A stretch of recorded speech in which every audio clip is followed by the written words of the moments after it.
Good evening. I'm Sheila Tainter, and on behalf of Storm Surge and our co-sponsor, Newburyport Livable Streets, I would like to welcome you to our second program in our Fall 2020 speaker series, Climate Change and the Benefits of Green Infrastructure.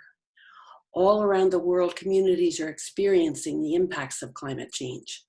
Hotter temperatures, drought in some places, as well as more frequent heavy rains and runoff in others.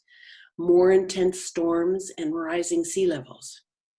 And all around the world, planners and designers are coming up with measures to cope with these impacts.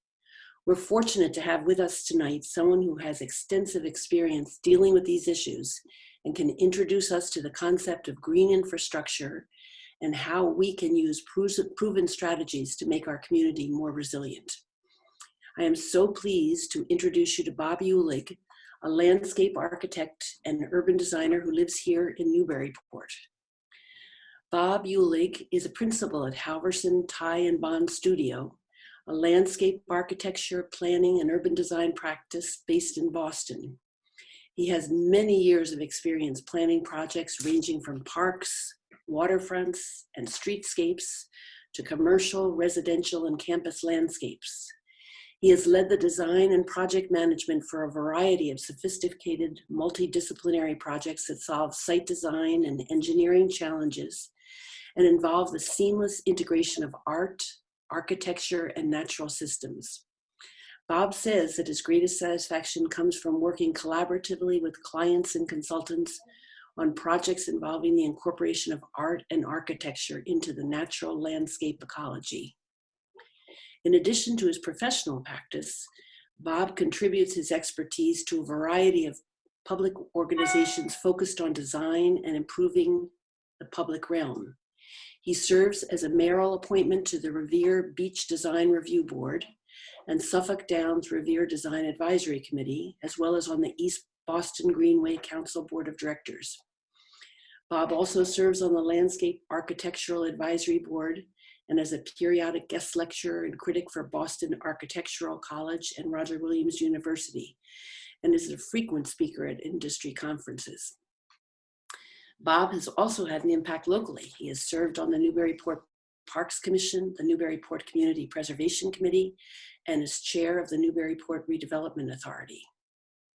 After Bob's presentation, there will be a Q&A, but during the presentation, Sarah Tappan and Heather Lipp will be monitoring questions in the chat window. So please feel free to ask any questions there as they come up.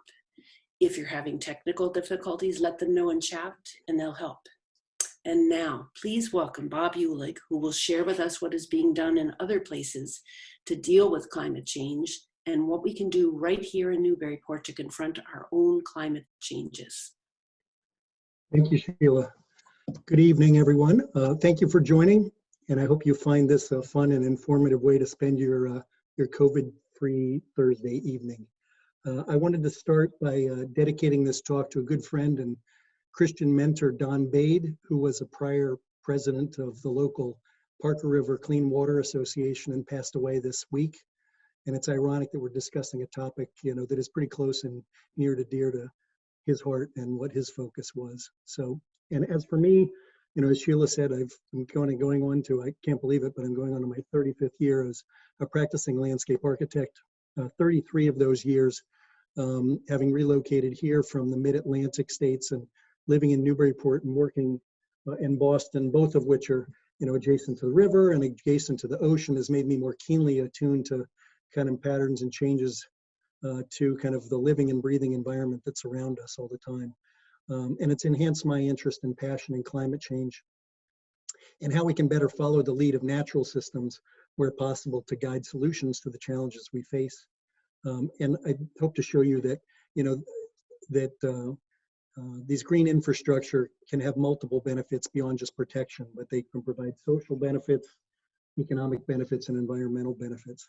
So I'll warn you ahead of time, I'm hoping that this isn't too much of a fire hose because I got a lot of information to talk about, but I've got a lot of broad experience in a lot of areas, but master of very few of them. So let's go for the ride here. So agenda-wise, just going to look briefly at climate change and projections.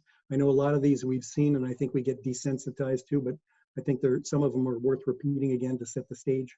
Secondarily, we're going to look at a variety of climate-focused planning initiatives that in my experience being in Boston have really ramped up and are starting to kind of get more traction over the past 10 years. We're going to look at a couple of case studies that we've worked on, my firm has worked on, that I hope you find interesting. Then we're going to look at a couple of visionary case studies. We're going to come back in and look at kind of some opportunities to do some more modest implementations here in Newburyport, and then going to just tee up for you guys who maybe have more interest in this topic, look at some local thought leaders and opportunities associated with that. So to start with, kind of, again, reminders of what are these signs of climate change that are all around us, some of them which are subtle and some of which are more obvious. And I think the more important thing is, what are the tangible impacts that some of which we have seen, but some of which we have yet to see on how the way we live our lives, our health, and our overall well-being. So I just wanted to show you this diagram, which I find is kind of interesting and compelling at the same time. So the first time you won't get it, but you see it goes from a bluer to a redder, which is showing kind of from 1880 to 2017, the trend towards a warming of temperatures across the globe. So I think that was one that people have commonly heard of. In addition, along with this temperature, it's all interrelated, such that what is expected to happen with the effects of climate change will be, because of warming temperatures and the change in the way the atmosphere is able to absorb water, there'll be an increase in precipitation intensity. And a larger portion of the rainfall will occur in shorter periods of time. I think we've seen that, here in other areas where there's more, we may have longer periods of drought, but then when we have rainfall, it's much more intense than we're historically used to it being. And you'll note here on this chart, where it's blue is areas where the climate models predict an increase in intensity by the end of the 21st century. We happen to be in one of those pretty darker blue areas, and the brown tends to be where there's going to be increased drought. One that is more common, given that we live closer to the coast, is the concepts of sea level rise. And you see there's a variety of data that are proving this out, from kind of historic records, tide gauges more in current times from the 1900s up to the present, and now satellite data is also proving that out. In the Boston area, the general projections, although they're often in flux, everybody's kind of agreed at this point that by 2030, which is now not even 10 years away, that we'll have 9 inches of sea level rise. Another 40 years down the road in 2070, we'll have another 18 inches for 27 inches of sea level rise. And by the end of the century, there's anticipated being 40 plus inches of sea level rise change. So, how do we start to think about that, and how do we deal with that? Another topic that doesn't get discussed as much is CO2 emissions and discharge. And it's interesting to see that, we are amongst the nations of China, Russia, Germany, Japan, that are highest in outputters of CO2 emissions, again, changing the atmosphere around us. And those that are highest impacted are those that are not producing it, but are those countries such as Central Africa, Asia, and kind of the South Pacific. And overall, so how do we think about these climate changes? So I like to think about this dial from the inside out. So more extreme weather, sea level rise, increased CO2, rising temperatures, all have impacts on our health, whether it be through impacts in water quality and availability of water, as we get to have a lot more issues about water rights, the availability of food supply as we get larger populations, as we have environmental degradation, the things we talked about, extreme heat, severe weather, all of which has the potential to increasingly impact our health. So how do we take measures, even if they be subtle measures? How do we walk before we run and take measures in that regard? So we're going to look a little bit at some climate change mitigation trends over time, and then turning into strategies, and then related resources. So being in Boston, I'm fortunate to be involved with an organization called Urban Lands Institute. And about 5 to 7 years ago, Urban Land Institute, as soon as sea level rise started becoming an issue with the superstorm Sandy and some of the other storms that we've seen along the East Coast, which hasn't been as severe in Boston, but have in other areas, have brought to attention some of these issues. And so Urban Land Institute, which is composed of a lot of real estate related professionals, put together with the funding of ULI a study about living with water. And so it started to think about, this not being a possibility, but being an inevitability. And so while it was a bit visionary in its thinking, it got us to think about how do we live and how do we accommodate some of these inevitable climate changes. And so while this is a bit, extreme in its notion, if we look down the road, this is a picture of Back Bay. I think it's the Berkeley Street was the idea as we have climate change.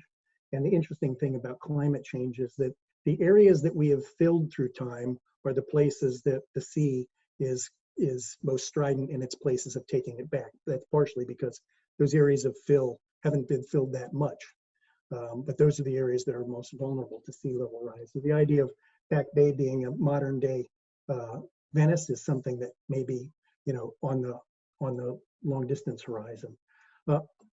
In more recent times, the ULI then followed that study up with the idea that it's not just a water issue that we're faced with, but there's also changes, as we talked about with the change in temperature. There's an increase in heat, and particularly in urban environments. So this graphic on the right-hand side shows you, as in the Boston area on the far right around the harbor, where the city is most dense, where tree canopy is the least, where the most amount of impervious surface occurs, is where the heat island effect is going to take its biggest effect. And so what are the visionary kind of counter effects we have to that? And so that report in amongst looked at a variety of different neighborhoods around Boston and looked at the idea, in East Boston, at the idea that maybe as we move through time, we think about our transportation and maybe the need for less roads. And if we think about transforming some of our roads selectively into public open space, they can be cooling environments, they can be places of enhanced quality of life and better habitat to counteract the heat islands effect. So these were early on kind of inspirational studies that were done. More recently, that has all initiated kind of a mayor-initiated study called Climate Ready Boston that looks at overall city of Boston and where, not just the water's edges, but where is the city overall impacted by climate change. And the city has gone from an overall study to looking at a series of different neighborhood studies, one by one, and to look at the measures that need to take place in those areas to both protect and use those protections as a means of enhancing those communities. We've been fortunate to work on this area in the center, which is the South Boston neighborhood.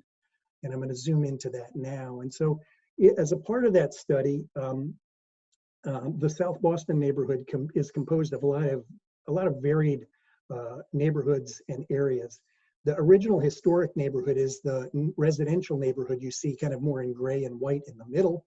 And that just so happens to be on the highest area of land. The other areas of land within the dotted line are mostly the areas that we as humans have filled, which was formerly sea. And so those are the areas, as I mentioned earlier, that are most vulnerable to sea level rise and storm surge. And so this map identifies first with the black lines with arrows, where are those points along the shoreline that are right now, today, most vulnerable to flood pathways when we have king high tides, when we have king high tides in association with storm surges. And so the kind of darkest blue are the areas right now where they're experiencing flooding conditions in and around South Boston. As the areas get lighter, that becomes the kind of next projection. The next lightest area is kind of 2030, and then the even lighter area is 2070. One of the interesting ironies, if you know it, so this goes kind of from South Boston, Castle Island. This is Massport's Connolly terminal, where much of the shipping containers come in and out.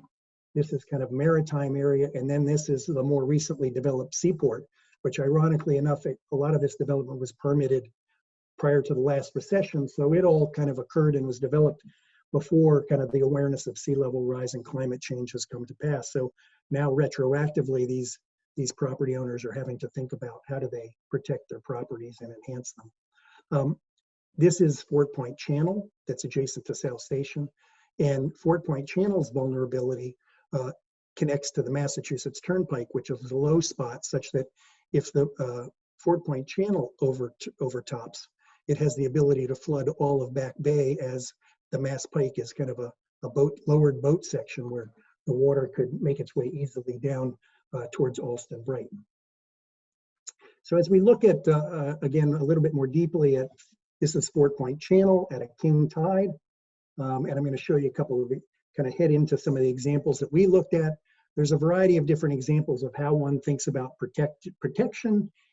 In addition to protection, how do we create public amenity where we're also investing in infrastructure? So these slides, whether it be Chicago Riverwalk, whether it be Hudson River Park, which is more of a green solution, Oslo, Toronto waterfront, they all combine investments in infrastructure with improvements in quality of life and enhancements, in some cases, to the environment. So as we think about some of these solutions that are available to us, they come across a range of approaches, and then there's sub-approaches within that, but I'm kind of touch on this lightly tonight, given the time frame. So one that's the most straightforward of how do we create protection in infrastructure is through essentially a vertical seawall that protects us, the water out, and the inland side in of that seawall. The next strategy would be to not focus on keeping the water out from the land's edge, but focused on water tighting our buildings and the structures so water cannot penetrate inboard. Those are kind of two structural solutions. Now we're going to look at kind of two more green infrastructure solutions. The next one is what's called kind of a raised harbor walk or park space, in which the existing land edge is here, the water is outboard of it, and what we do is we create a raised levee and landform to keep the water out, and also, again, to hopefully provide more than just that. We provide public amenity, a place where people can gather, maybe a place where there's a route along the water's edge, so it's a place of transit as well. So this one kind of respects the water's edge. One of the things that we're faced with in kind of modern day, which hasn't been, up till now, hasn't been perceived as permittable, is the idea of constructed ground, where in some instances, we're restricted how much we can do inland, and so the possibility of doing more land filling into the water to help do protection and also create additional green infrastructure into the water. And the last one is kind of a raising our transportation up out of the water and our navigation so that it protects it. So I'm going to just show you quickly kind of what do those solutions look like. So vertical seawall, kind of like Joppa Park, we think of as a pretty straightforward concrete structure. That could also take a more artful form, as you see at the bottom. Again, a protective structure, but using some kind of a Corten steel element, which is more attractive. Protection of buildings, essentially envelopes and windows and doors that have sealants and are designed to protect against floodwaters. Building with potentially deployable doors that also provide additional protection. On the land side, thinking again of these kind of raised solutions that protect. Some can be more hardscape, like you see at the bottom, or they can be more of a green infiltrating nature, and again, contribute to the ecology and the environment on the upper right-hand side. Then the kind of land filling forms where we think about, and you can see these little vignettes on the right-hand side, those can take the place of kind of constructed dunes, constructed barrier, a salt marsh, which is built out into the water's edge, and or a constructed harbor walk. So what you're seeing is there's kind of a toolkit that one can use. And then as we think about the navigational areas that are protected, you may be familiar with kind of tide gates that have been created here in the Netherlands, also a similar one being created outside of Venice, and then deployable structures that protect temporarily against climate change and sea level rise. I think that, the one point I want to make is that what we've learned and what we're learning is that it's not a one size fits all, but that as we look around sites, there's a lot of variability. So you end up incorporating a variety of different solutions to create an overall barrier. And the other thing is that a lot of solutions have been coming about site by site, but what we're learning is that it's important that we achieve regional solutions that protect an entire area. That requires a lot of planning and a lot of coordination, because if it's a site-by-site solution, essentially your weakest link is the place where you have vulnerability. So I'm just going to show you again, now we zoom in a little bit on the South Boston study that we did, and there's a series of different kind of strategies that we assessed and worked with the city on. So there's a strategy A, which is what protects the most, which is right at the water's edge, and the assessment of the cost of kind of that type of a strategy. And that strategy protects some things and then allows other things outboard of it to be more vulnerable. There's a yellow strategy that then is more expensive, but protects essentially everything because it encompasses all along the edge. And so then kind of zooming into this area right adjacent to Fan Pier, just showing you a couple of those and how they could be implemented in terms of, again, there's not one solution, but a variety of options to be considered. Kind of along the existing edge of Fan Pier, the idea of introducing a vertical seawall, or taking a more green infrastructure approach where you capture some of that, what was marina, and create larger open space that can be floodable and can contain some of the water as well, and modifications to the marina, or a solution that protects the entire area where you bring that, again, the barrier around the outside, and you protect everything inboard of the marina and such. So again, kind of just showing you again along Fort Point Channel, similar kind of thing. It creates thinking of kind of this toolkit of solutions and how you tie those toolkit of solutions to create a continual regional strategy. Now I'm going to zoom in a little bit closer to give you a real idea of kind of on the ground what it feels like. This is a study we looked at the Children's Museum, if you know where that is, along Fort Point Channel. That's the building to the right, Fort Point Channel on the left. And this kind of shows you kind of existing grade on the left of the harbor walk, which is continuous along the harbor's edge. What is the average kind of monthly tide down here at elevation 4, harbor walk at elevation 10, and then the predicted sea level rise, the 9 inches at 12 and 40 inches. And so the city is really looking to get to a point where we're protecting probably 12 inches above the 40-inch barrier.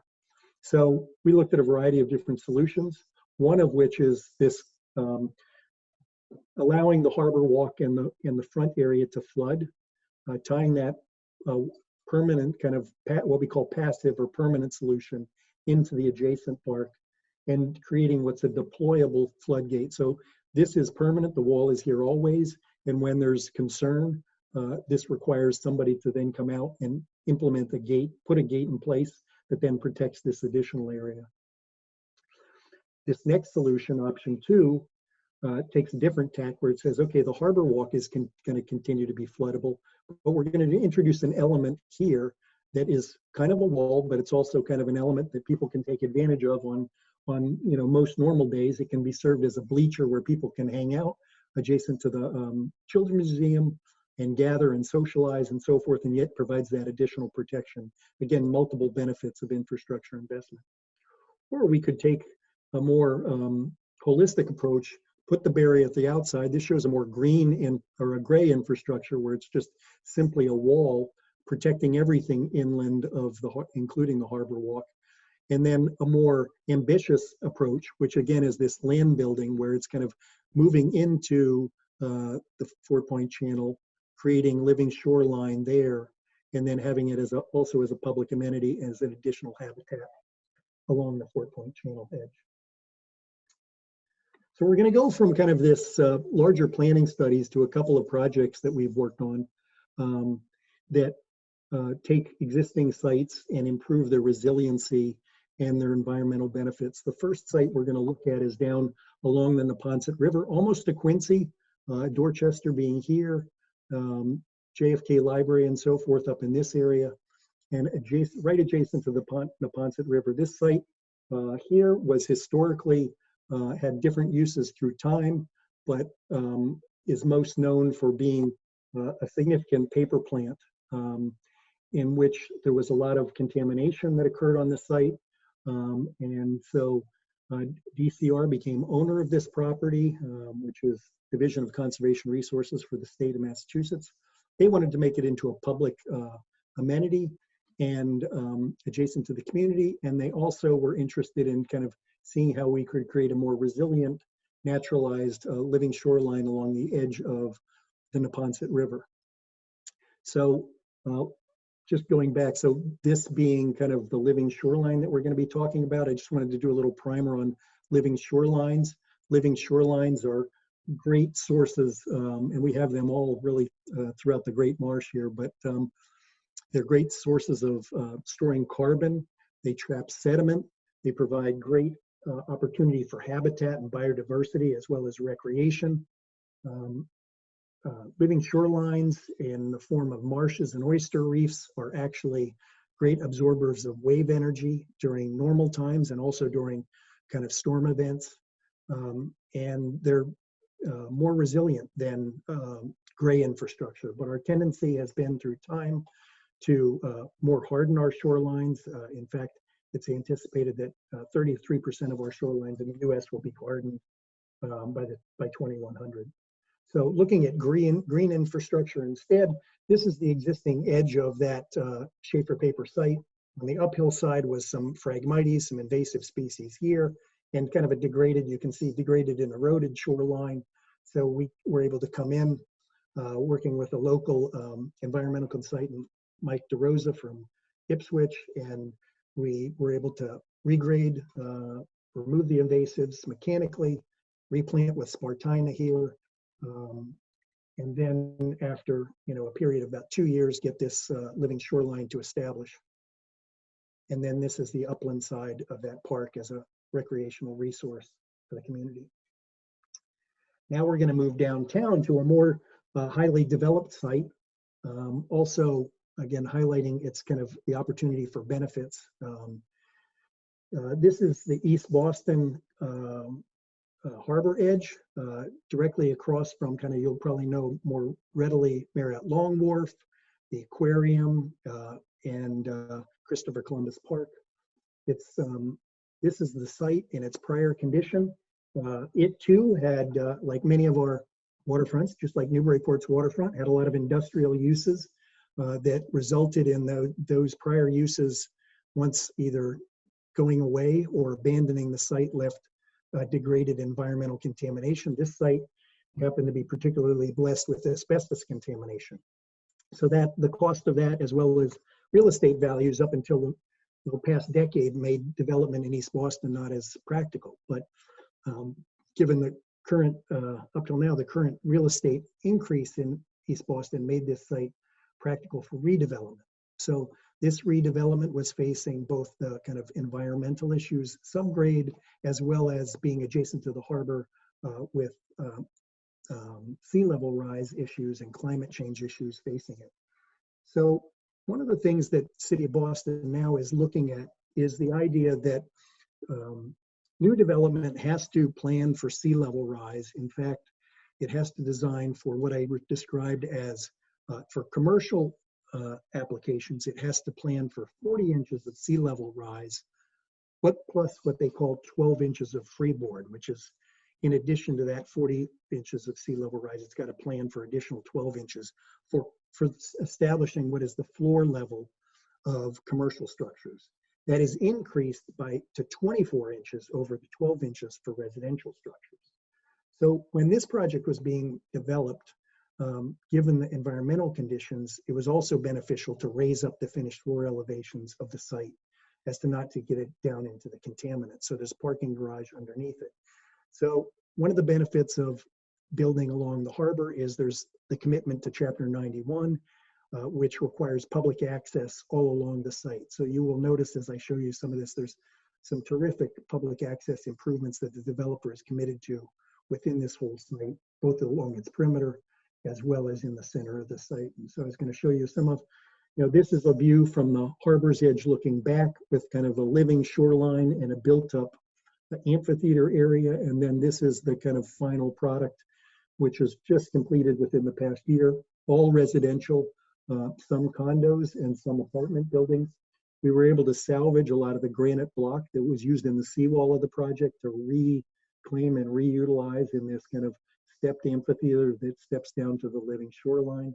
Now we're going to look back in the other direction, and here you see the amphitheater stepping down into, again, kind of a terraced living shoreline where the water comes up, is able to flood, where we again have Spartina and some kind of transitional coastal edge plantings along here. Now I'm going to focus out in this area out beyond the edge of the development. One of the fun parts about the development is that the developer wanted to challenge ourselves to make this a really distinct project. And so this project had a decaying seawall out at the edge of the perimeter sticking into the harbor.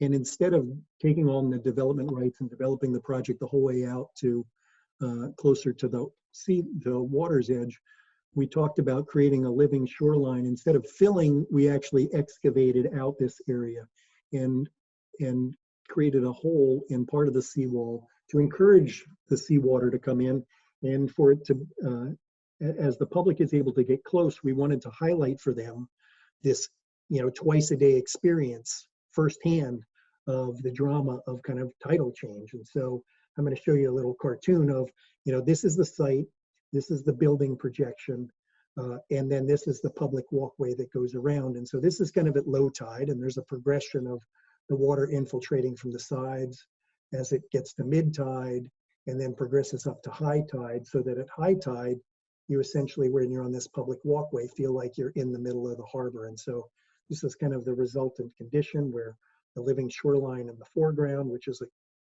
an environmental amenity, an ecological amenity, and a public amenity. And there's a kind of an interpretive panel that tells you kind of all about what is attempting to be accomplished here. And you've got a beautiful view of Boston Harbor in the background. So again, a view of Clipper Ship Wharf in its prior condition before redevelopment, and then its kind of restored condition afterwards. Now, all public infrastructure and green infrastructure isn't just isolated to the coastal areas, but we're working on a couple projects in Cambridge, and Cambridge is very strong in its belief of looking at complete streets, and complete streets is defined as kind of being more equitable about the cross-section of what occurs between the buildings on roadways. Between here and here isn't just about getting vehicles moving, but it's about pedestrians, bikes, and buses and vehicles equitably, or more equitably.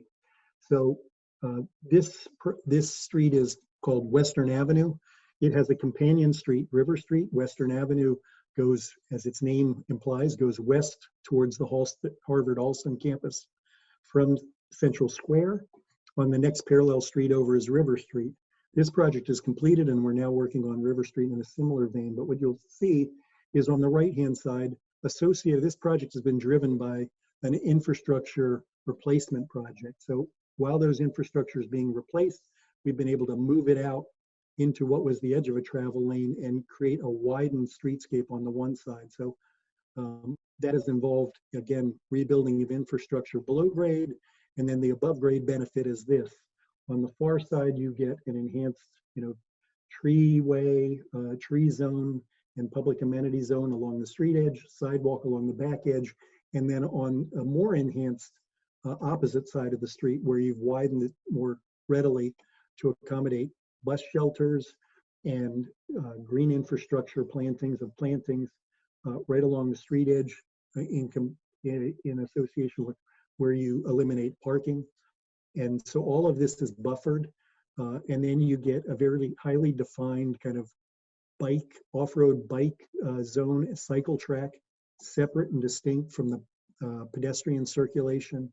And we place street trees in between that, all over top of kind of a sand-based structural soil, so the trees are able to take advantage of a continuous bed of planting soil underneath.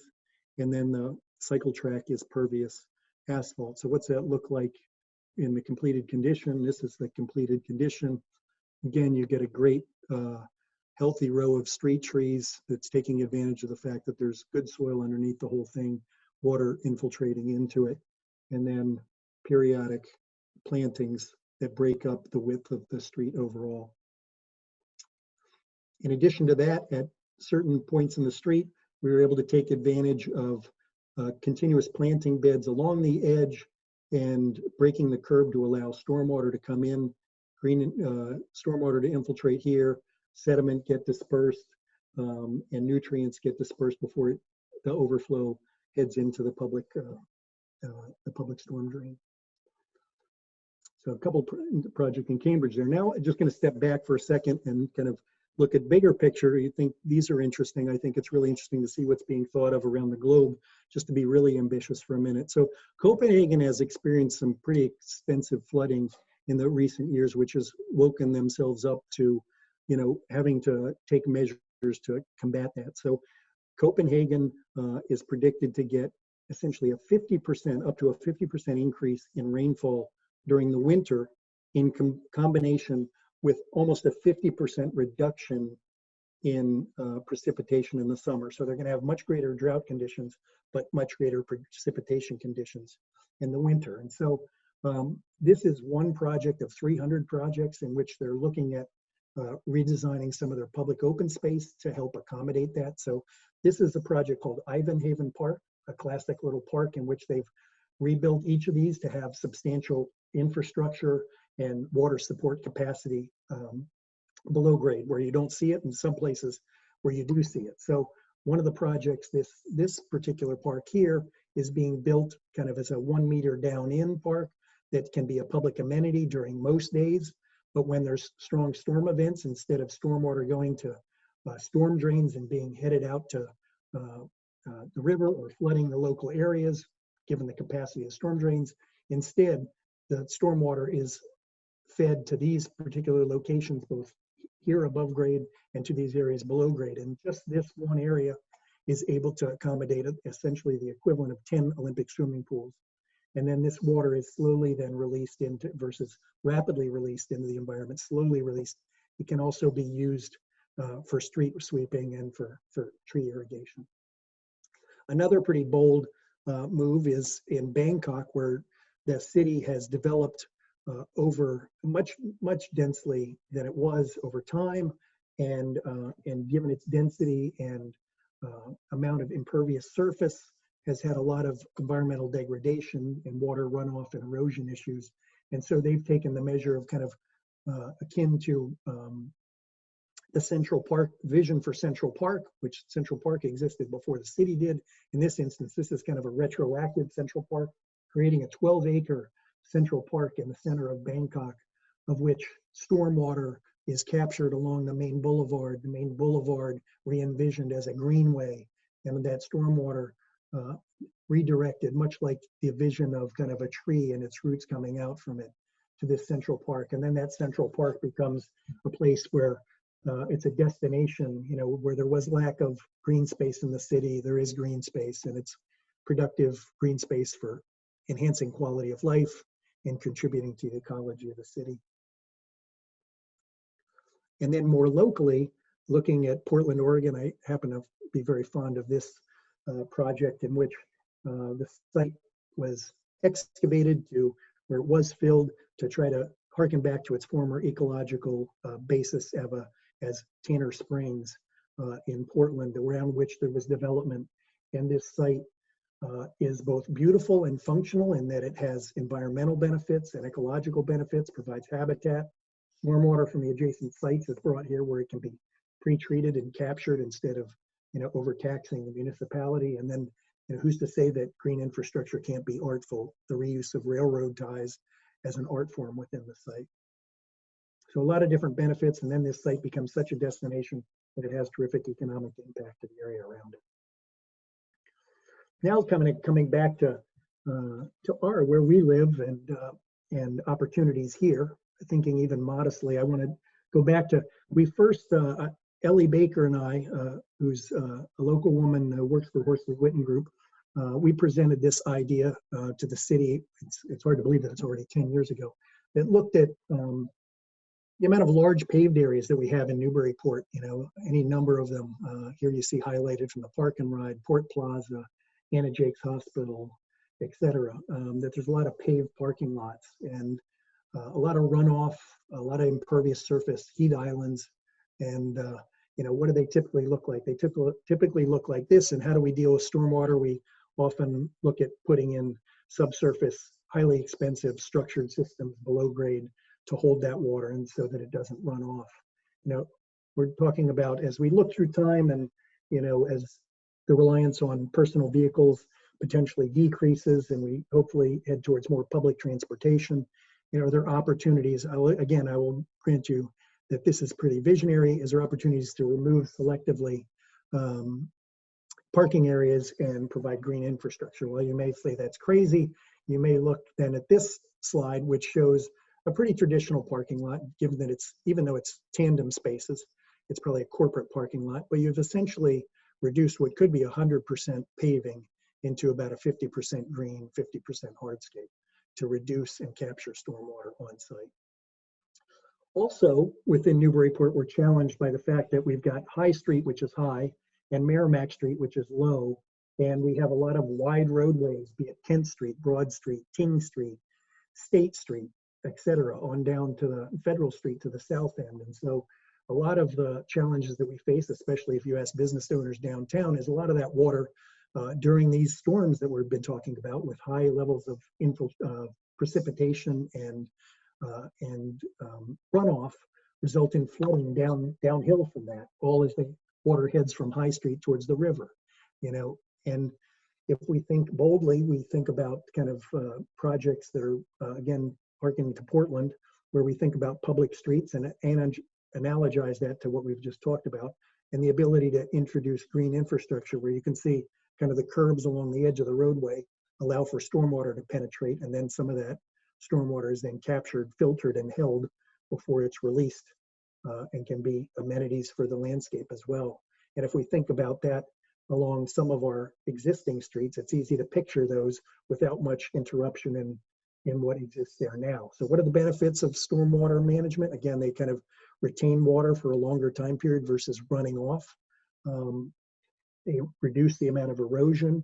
There's opportunity for groundwater recharge. In a lot of our urban areas, we've depleted our groundwater, so that allows us to kind of add back to our groundwater and increase base flows underground to streams. In addition, these kind of solutions can be beautiful. They don't have to just be functional, but they can be beautiful. They serve to capture sediment as runoff, capture organic contaminants, and they kind of, if you look at them against the cost of subsurface infrastructure costs, the costs are less significant. It just requires a commitment to maintenance, which is, is a different mode from which we've been used to thinking.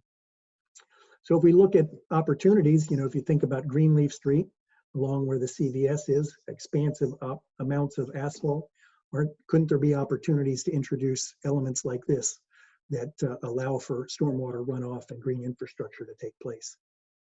Also, again, along Kent Street and the broader streets, again, the idea of, where we've got double-sided parking, some places selectively introducing, replacing parking with some green infrastructure just to reduce the amount of stormwater that's running downhill towards Merrimack Street and the river.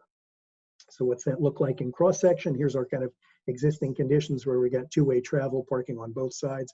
We've got an extra generous roadway width. We still can accommodate, all that, and yet have stormwater treatment inboard of that. So just to end where we're at with a few thoughts, if any of this is compelling to you and you found it interesting, what kind of is going on right now, and who's kind of in the thought leaders in this? The Trust for Public Land, if you look them up on the web, has got an interesting strategy of connect, cool, absorb, and protect. So connect is about focusing on human connection through multimodal connections, bike and ped, cooling through thinking about investments in our urban forests.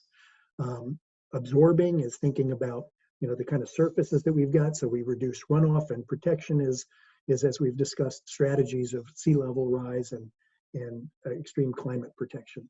And how are they doing that? If you look on their website, Trust for Public Land, they're doing a lot of GIS planning with a variety of different cities throughout the country, including Boston and what they call the Metro Mayors Conference that includes a lot of the cities that are closer to Boston. And some of their outputs are these kind of layered GIS plans that are very useful on focusing where do we put our capital investments to get the greatest impact. And so this is a layer that shows focused, in red on those with the greatest need based on assessing a variety of those vulnerabilities.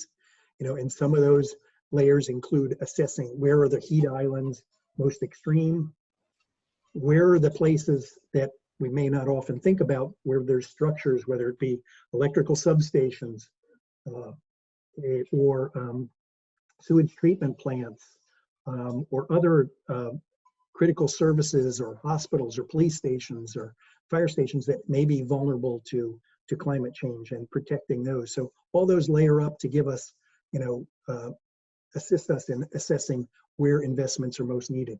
Another organization I want to highlight, because I had said earlier on that one of the important things is to think about how we develop solutions that connect all the dots and don't leave gaps in between them, is the Mystic River Watershed Association, which is thinking about climate resiliency on a watershed scale, in which they're trying to get, I think it's the 13 communities that make up that watershed, to think about solutions that don't just stop at the town borders, but cross over them. And so they're a very interesting group to follow in terms of, I think they're trying to set up, be a prototype that can be repeated, throughout the state in terms of setting up a governance across the watershed level.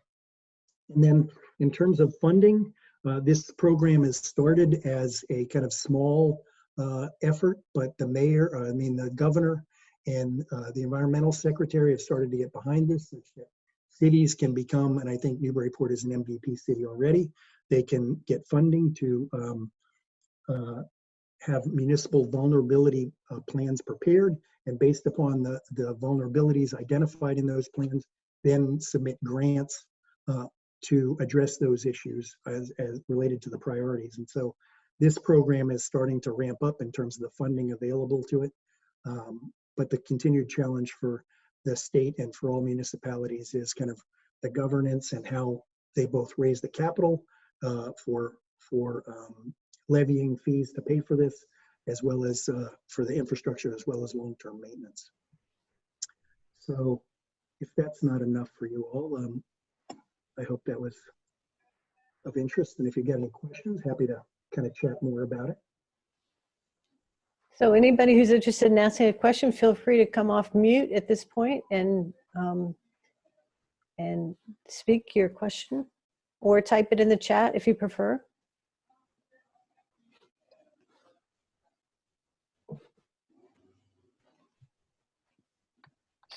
This is David Chatfield. What are your thoughts, Bob, on a design flood level that Newburyport should consider? If we talked about design flood level being FEMA, base flood elevation plus sea level rise, I mean, what do you think we should be looking at for new development and then as a measure for retrofitting? I'm not as familiar with calculations as it relates to Newburyport, but I would think that they're not far off of what Boston is thinking about. I do know that FEMA tends to historically look in the rearview mirror, whereas much of the zoning and the changes in the thinking are based upon looking forward. So it's hard for me to project an exact elevation for you, but I would think that a projected horizon that is looking at kind of, again, similar to, if we use Boston as kind of a model in which they've started to come around to some pretty progressive thinking about, 40 inches of sea level rise plus freeboard, I think would be something that, one would want to think about. The other notion is that in terms of how you think about the solutions that are placed, the importance is thinking about solutions that can also be modular, which means when you've built them, that they haven't reached their ultimate, such that you could, in some scenario, be additive to them if the conditions got worse than what is currently anticipated. So that's kind of a lot of the current thinking of how do you create a solution that is that can be in place and maybe isn't built to the ultimate height, but is built to a certain height such that, it could be progressively added to as time goes on. Thank you.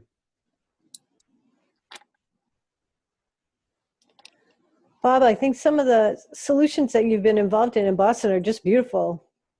I hope we can leverage some of those as they're considering expanding the waterfront park and different areas of protection around town. Right, as you see, I think, one of the challenges as the waterfront park expansion is thought about will be that question of like, okay, what does there'll be different levels of investment opportunity.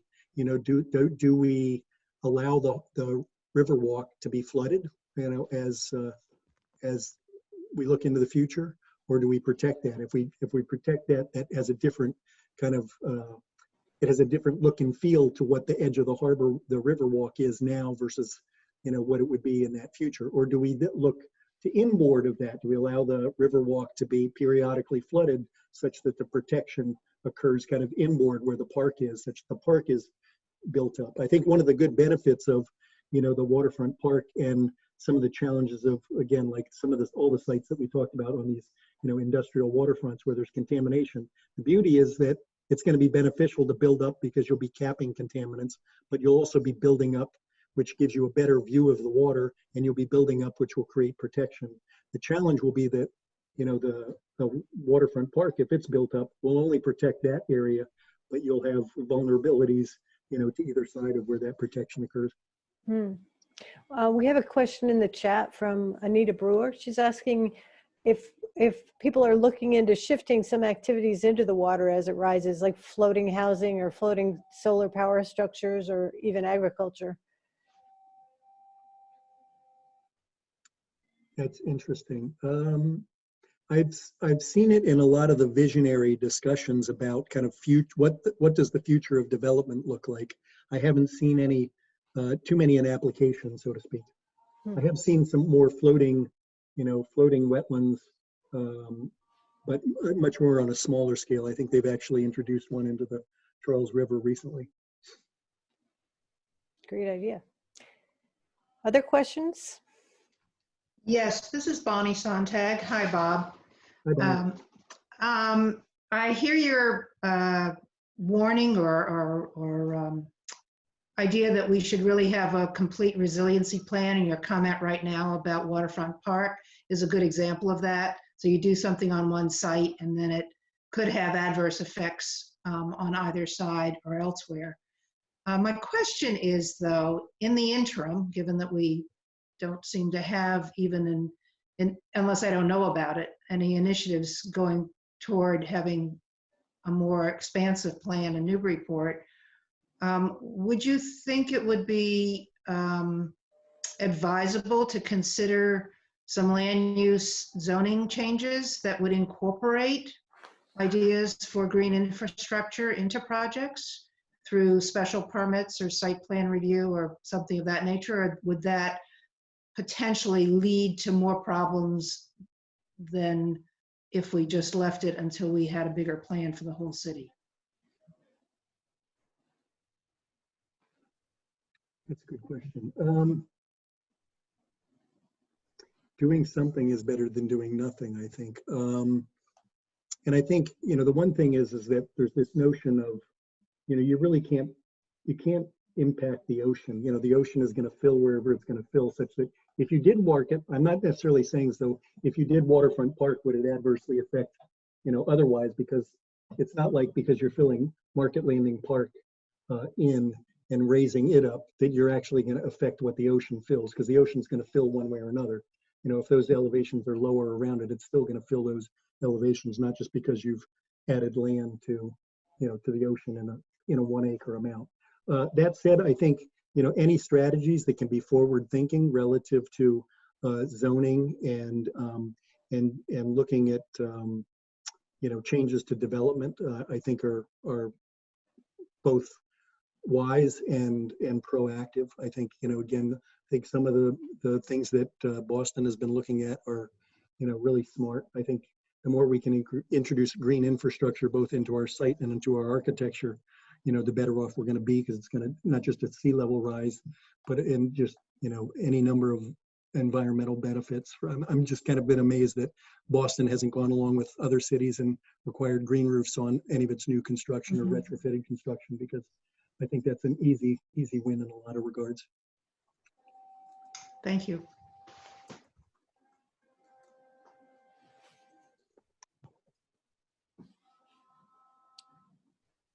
Other questions for Bob? The other thing I would add is some of these, I think one of the challenges that that you'll start to see, that there's an organization that you may or may not know of. So the Barr Foundation has funded a lot of these studies with the city of Boston. And there's another organization called the Green Ribbon Commission in Boston, all of which are kind of looking at, next steps. There's been a lot of kind of planning, I think, fatigue. You'll see a lot of these climate ready projects that have been planned for, but people are saying, okay, when are we going to get to implementation? So I think there's getting to be a lot more focus both at the governor's level and at other agency levels to try to figure out, okay, what does this look like in terms of how do we both, it's going to require additional investment. So are those investments on a regional scale, and how do we, so to speak, levy those folks that are right at the water versus those folks that are inboard of the water?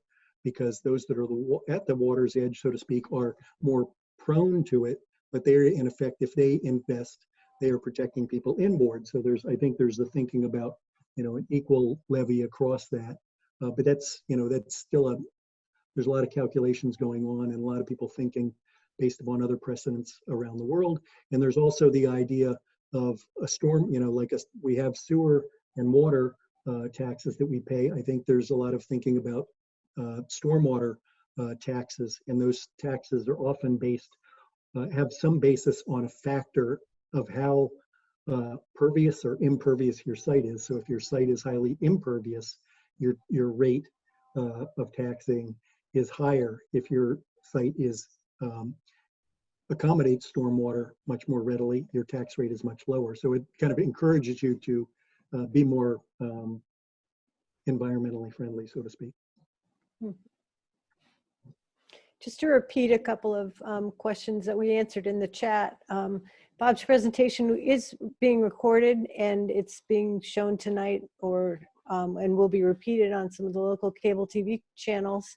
It's also will end up on the Storm Surge YouTube channel, and there's a link to that archive on the Storm Surge webpage.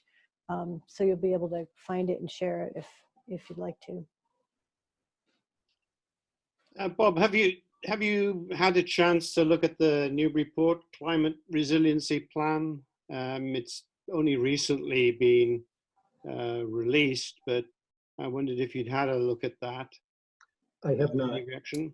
I have not. I should probably take a shot at that, but I haven't looked at it yet. No. I don't think it's widely circulated. It is on the city website, and basically does reflect, the MVP, because as you said, Newburyport is MVP certified and did produce an MVP plan, and a lot of the recommendations in the resiliency plan are similar to the MVP plan, as you would expect. So yeah, it would be good if you could take a look, and feedback would be welcomed, I think. I'll try to do that. It's rather interesting because Boston right now has released its first RFP for actually an implementation project in East Boston, right adjacent to the project that I just showed you. So one of the challenges has been that there's a couple development projects, Clippership Wharf, which in and of itself is resilient, and then there's another project adjacent to it that has been built essentially on either side. And what else would you expect? But the areas that are vulnerable are the kind of roadways that are adjacent to it that are left down to grade. And so there's a RFP out now to study, what are the resiliency measures that could bring those areas, and ideally in a passive solution, one that is fixed and not deployable that could address, could achieve the 2040, 40 inches of sea level rise. Bob, it looks like Susan has a question. Susan, would you like to ask your question? Yeah, actually, it's Ed Hand. Susan's my wife. Got it. We were well familiar with Newburyport since I have a brother-in-law who lives there, and my father-in-law owned Lowell's Boat Shop for quite a while and turned it into a working museum. But my question is, we live in Rockport, and we're about to enter a contract, I think, with MAPC to do a review of our zoning. And I'm wondering about if there are any good examples of seaside communities who've done a good job from a zoning standpoint to address an earlier question about zoning that addresses some of these issues. I will admit that zoning is not an area of my expertise. So though MAPC is a good outfit to, they've got a breadth of experience. They're probably involved in the Trust for Public Land efforts that I was talking about. Okay. So I think that they would probably be, have a wealth of resources to draw from. Rick, you don't have any thoughts on that one, do you? I don't, but I do have a question for you. Okay. Do you have any good examples of standards or guidelines for communities as they're redoing their streets and so forth? Your ideas looking at some of the cross streets going down from High to Merrimack or to Water are great, but I think that we need a little bit more help in learning how to think in a more forward-looking fashion. So I was just wondering whether there are other communities you know of that have kind of a cookbook of how to, when you're looking at redoing a street or repaving a street or doing some street tree work or something like that, what types of ways you might look at introducing rain gardens or other types of green infrastructure, because that really is something that we have a wealth of wide streets, and we don't really need all that width. So we could really recapture some of that for green infrastructure. I'm trying. Boston has the Complete Streets Manual, which is a pretty good manual, but I don't know that it's necessarily tailored to what you're asking. I'd have to look. I also think they have a green infrastructure guidelines, and I haven't really looked deeply into it, but I'd have to look and see whether it has that. Cambridge is often at the forefront of many of these things. So I'd be happy to talk to you about it further. But those are the two kind of resources that I often go to relative to, what the latest thinking is on if you can call it prototypes that Right. or models. Thanks.